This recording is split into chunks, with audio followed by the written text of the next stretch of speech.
alikuwa anajulikana na kuhani mkuu, akaingia pamoja na Yesu katika behewa ya kuhani mkuu, lakini Petro akasimama nje mlangoni.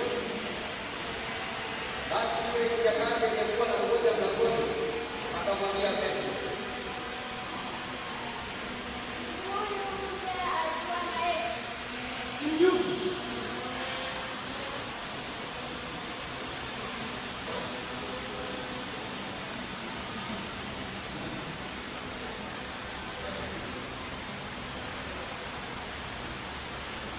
wewe ni mmoja wao?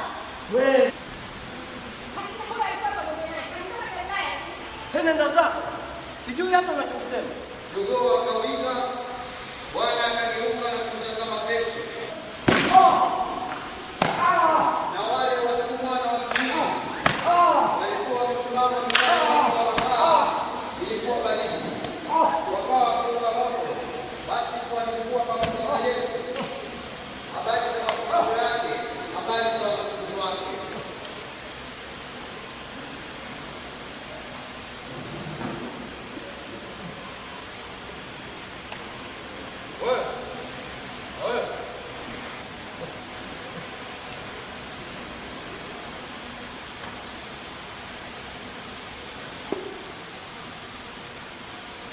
Kwambie. Je? Wewe ndiye Kristo? Hata kama nikiwaambieni hamtosadiki, lakini hata kama nikiuliza swali hamtonijibu, lakini tangu sasa Mwana wa Adamu atakuwa ameketi upande wa kulia na Mungu mwenye nguvu.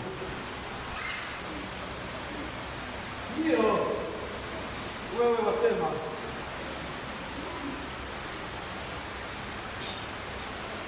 Ndugu zangu, je, unahitaji ushahidi mwingine?